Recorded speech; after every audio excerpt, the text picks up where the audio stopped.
Estamos aí oficialmente em 2019, nosso planetinha deu mais uma volta em torno do Sol. Eu tô aqui tomando um chá e trazendo uma lista de filmes. Nos últimos 100 dias de 2018, eu assisti a 100 filmes, um filme por dia. Vou falar um pouco sobre cada filme e colocar em ordem de preferência, o que significa, claro, que isso aqui é só a minha opinião, ninguém precisa concordar. E a caixa de comentários está aí para quem quiser debater alguma coisa. Quem me segue pelo Letterboxd já acompanha o meu diário de filmes lá. Toda vez que eu assisto algum filme eu coloco, dou uma nota, às vezes faço um comentário. Vocês podem seguir o meu perfil por lá. E tem bastante gente legal, na verdade, para seguir. Tem a Joyce do CinemaScope, o Max do Entre Planos, o PH do Cinema com Rapadura, Pablo Vilaça, enfim, várias outras pessoas da gringa também. Se você gosta muito de cinema, talvez seja a melhor rede social para você. Fazer essa experiência de assistir um filme por dia foi algo que eu queria fazer há muito tempo e que foi muito bom, porque eu sentia que eu não estava conseguindo assistir mais a tantos filmes quanto eu gostaria e eu tive que fazer um esforço para conseguir. Na correria do dia a dia, às vezes não cabe, né, um filme, então eu precisei dormir menos ou assistir a filmes mais curtos e foi um bom exercício. Em 2019 eu espero que eu assista ainda mais. E aí, quem sabe eu volto com outras listas aqui. Eu preciso do feedback de vocês aí. Se vocês gostarem, comentem, deixem o like no vídeo, compartilhem, etc, etc. Vamos lá para essa lista. Eu não queria que a última posição fosse de um filme brasileiro, mas não teve jeito. Um elenco bom, com uma premissa interessante, uma parte técnica boa, mas tudo isso junto não salvou o texto. Todas as falas te lembram que você está assistindo um filme porque ninguém conversa daquele jeito. Esse foi um dos filmes que eu assisti porque encaixava na janela de tempo que eu tinha no dia e a Netflix estava me sugerindo. E é um filme independente, sem grana, eu entendo todos os problemas, todas as dificuldades de se fazer um filme assim, mas não é nada demais. Todo o dinheiro e boas ideias no mundo num filme que demorou demais para ser feito e no fim das contas tem uma montagem estranha com cenas totalmente desconectadas uma das outras e que acaba virando uma bagunça estrutural, infelizmente. É mais uma comédia pasteurizada dos Estados Unidos que tenta abordar um tema um pouco diferente. Foi escrito e dirigido por uma das protagonistas, o que poderia ter dado uma outra perspectiva, mas... Pô, eu queria ter gostado desse filme. Achei que iam fazer alguma coisa diferente e virou mais um blockbuster contra o raio mortal pra salvar o mundo.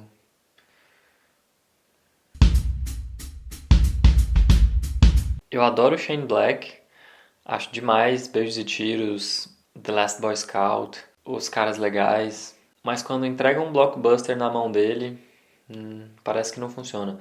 Foi assim com Homem de Ferro 3 e esse novo Predador é completamente dispensável. Pô, eu não me lembro muita coisa desse filme, o que já diz bastante.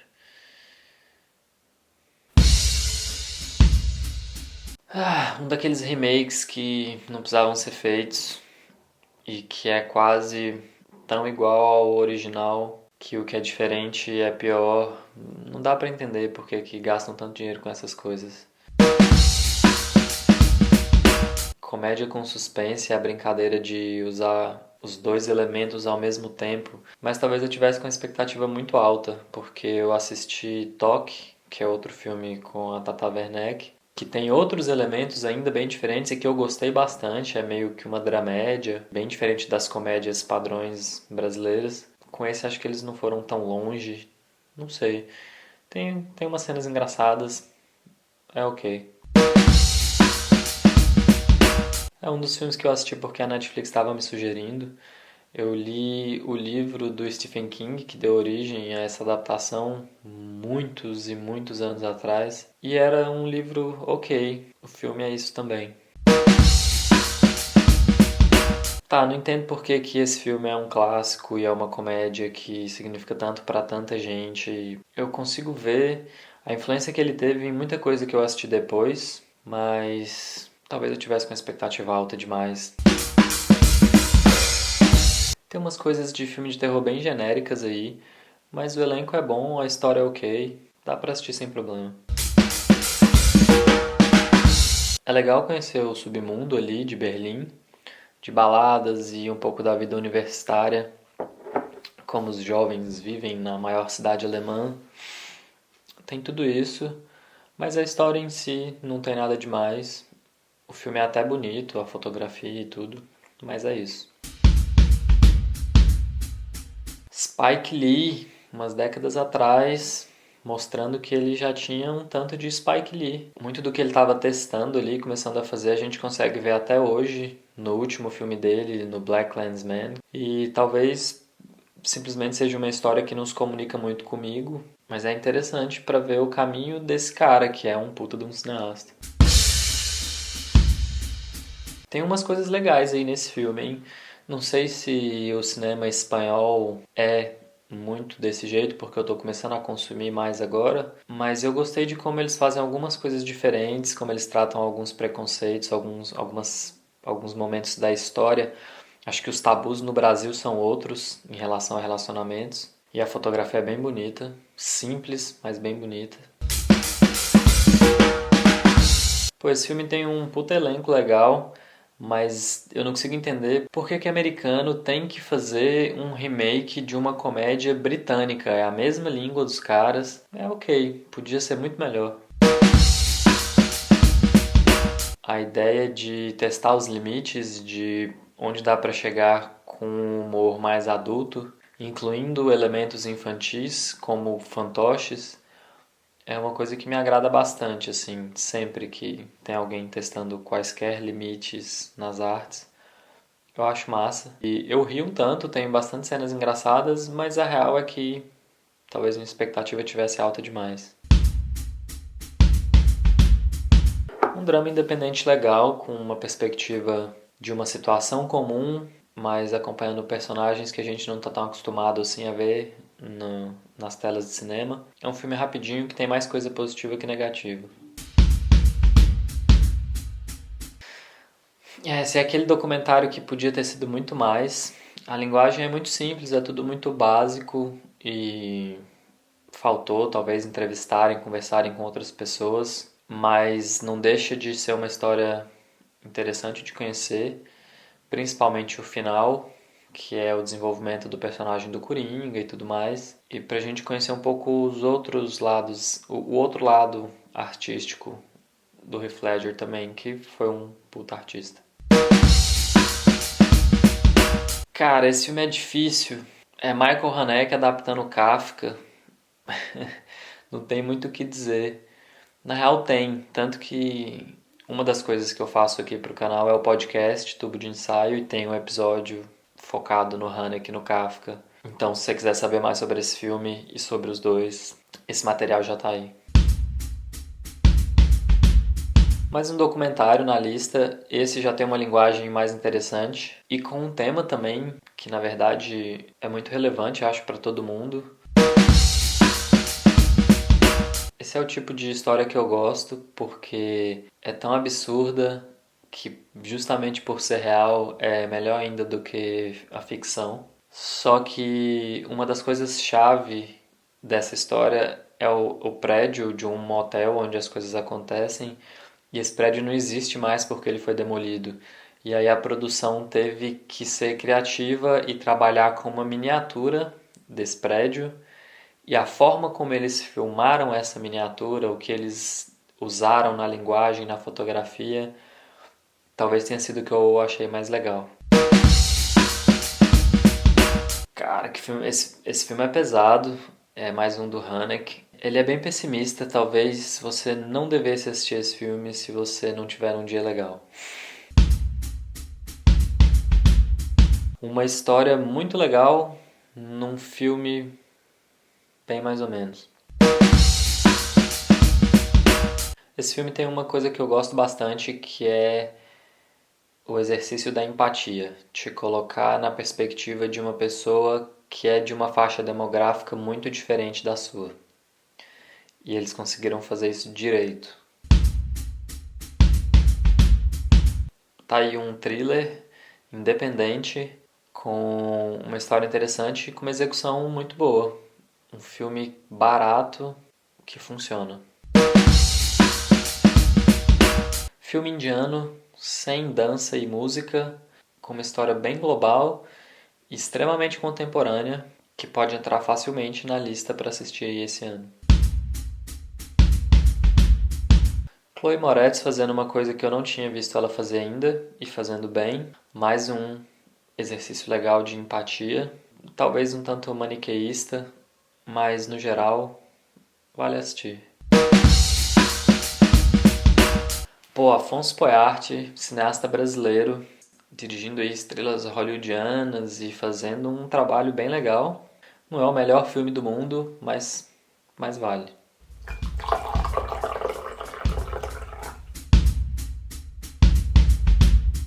Cara, esse vale muito pela porra louquice. E essa galera foi longe. Tá aí a adaptação de um livro que eu gostei bastante e que tentou enfiar tudo que tinha no livro dentro de um filme e não coube direito. Ficou corrido, tem um ritmo estranho, mas tem um elenco bom, com performances legais e algumas ideias muito boas de cinematografia. Mas, enfim, podia ter sido muito melhor. É legal esse filme, né? Talvez eu só estivesse esperando um puta filmaço e é um filme legal. Eu lembro que no final do filme eu fiquei com a sensação de que é meio que a mesma história, exatamente. Só que ao invés de ser com o pai, é com a mãe. Eu tô errado? Essa é uma daquelas histórias de amadurecimento que eu gosto bastante. Vai mudar a vida de alguém? Talvez não, mas é legal. Kim, um retrato do século XXI e o início, talvez, do que nos espera com isso aqui, com todo mundo se comunicando pela internet, usando câmeras e telas. Já é o que a gente vive, acho que não vai parar tão cedo. E um cenário maluco em que o filme acaba desembocando é uma reviravolta legal. Pô, é difícil sair decepcionado do cinema depois de tanta música boa. É o Relatos Selvagens dos Irmãos Coen, só que mais pessimista e eu achei menos inspirado.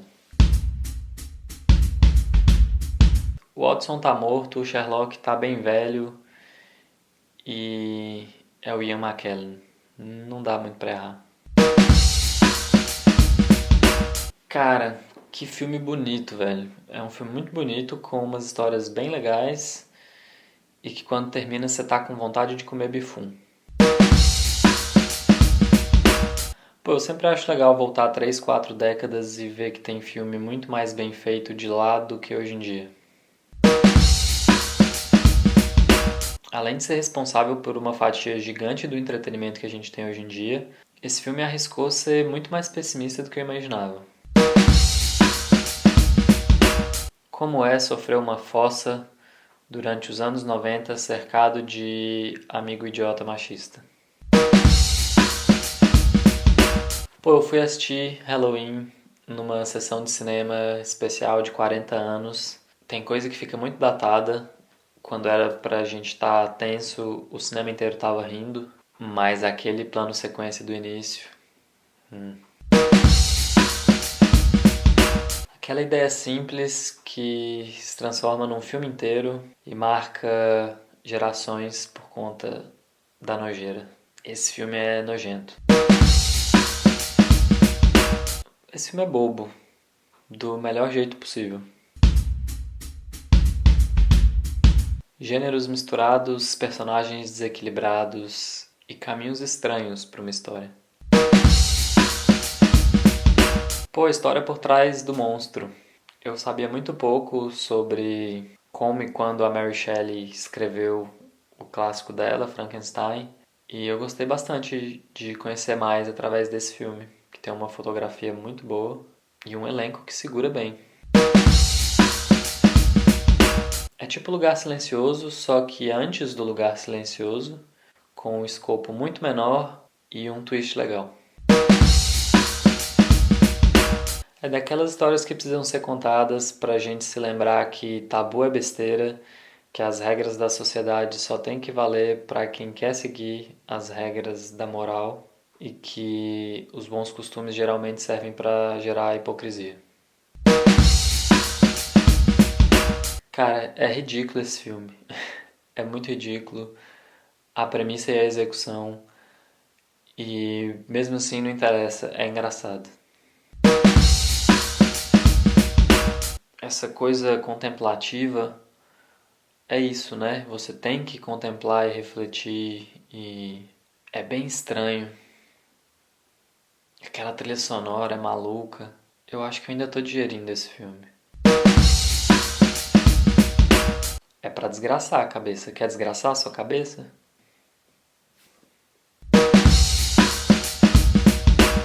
Que mistura de gêneros maluca. Tenho que assistir mais filme iraniano em 2019. Adaptação de um livro muito legal, com um elenco muito bom e uma execução ok. Quer gastar 2 horinhas vendo um faroeste bem legal? É guerra entre Brasil e Argentina e o nosso cinema está melhorando. Parece que a gente está aprendendo a diversificar nossas comédias e melhorar a qualidade, o tema e a execução delas. Dá para contar uma boa história dentro de um monte de tela. É o filme que com certeza passa no teste de Bechdel. É melhor morrer que virar lagosta. Eu definitivamente não queria ser um adolescente no século XXI. Deixa a bailarina dançar, que o sonho é dela e não seu. Eu gostei bastante de como ele foi dirigido, mas não tanto como ele foi escrito. Melhor que a primeira parte. Eu queria viver naquele universo e ver o cara trabalhar. É guerra fora e dentro de casa. É foda. É metalinguístico, é equilibrado, é triste, é engraçado. É tipo a vida, que é mais estranha que a ficção. Eu não sei porque eu demorei tanto a assistir esse filme. É muito melhor do que eu esperava. Eu reparei que na lista toda tem várias histórias com escritores e talvez essa tenha sido a mais legal. É um bom filme sobre um filme que eu ainda não sei se é bom. Ainda bem que eu não sabia nada, absolutamente nada dessa história antes de assistir. O anonimato pode ser um problema. Sean Baker é o novo Messias. Esse cara, como é que ele conseguiu fazer aquela menininha chorar daquele jeito? Um dos melhores documentários que eu assisto em muito tempo. Não só pela história, que é muito boa, mas pelo volume de material que eles tiveram para trabalhar e como eles trabalharam as partes que eles não tinham material para mostrar. A criatividade que eles colocaram ali coloca esse documentário muito na frente de outros. A gente fica tão envolvido com os personagens que depois que o filme acaba dá vontade de ligar para eles e saber como é que as coisas se desdobraram. Eu tô entretido. O ser humano é o animal mais filho da puta. Cara, manda um drink pro Charlie Kaufman. Pode pôr na minha conta. Esse filme é só o ouro. Cara, se só rolasse filme dessa qualidade no Brasil... Jorge Furtado, antes de ser Jorge Furtado, Já era Jorge Furtado. Eu sei, argentino sabe fazer filme. Nicolas Cage on Acid. O que você não vê é pior do que o que você vê. O melhor filme pirado de 2018. Pop, rock, clássico e absinto. Aula de fotografia e composição. Por que todo brasileiro ainda não assistiu esse filme? O amor pelos olhos do Haneck. O amor pode ser uma puta de uma porrada. O Paul Thomas Anderson consegue transformar qualquer mundo em uma coisa interessante e contar a história que tem a fotografia mais bonita, com os melhores atores e a melhor trilha, sem que você perceba que se passaram 3 horas. Quando eu crescer, eu quero ser o Damien Chazelle. Mais filme sul-coreano na minha vida, por favor. Irmãos Coen e esse elenco, vai assistir esse filme. Bigos Dicos. O Batman nasceu para viver no expressionismo alemão e o Tim Burton entendeu isso. Posso viver na cabeça do Wes Anderson? Eu só tiraria o Matt Damon, o resto é perfeito. Desde que eu assisti esse filme não saiu da minha cabeça e eu sei que eu ainda vou assistir ele algumas vezes. Lais Bodansky fazendo cinemão brasileiro. Cara, que filme bom. Uma história dentro da história e eu não sei qual das duas é melhor. Eu quero muito rever esse filme e agora que eu descobri que ele é baseado em um livro, eu tenho que ler também. Como alguém pode fazer o primeiro filme da carreira tão foda? É tão maluco, é tão sensível, é tão surreal. É pra contar esse tipo de história que o cinema existe. Quer fazer uma faculdade de cinema em 3 horas e meia? Quentin Tarantino, Steven Spielberg, Edgar Wright, Christopher Nolan. Nenhum desses caras existiria sem esse filme. Esses foram os últimos 100 filmes que eu assisti em 2018. Como é um vídeo que não passa das minhas opiniões, eu não consegui pensar muito em um formato melhor para fazer, mas vocês podem me dar sugestões, falar o que funcionou e o que vocês não gostaram, quais filmes da lista vocês gostam, quais filmes eu devia assistir esse ano, enfim. Então é isso, 2019 acabou de começar. Se você gostou disso aqui, curte o vídeo, comenta, compartilha, assina o canal e até o próximo.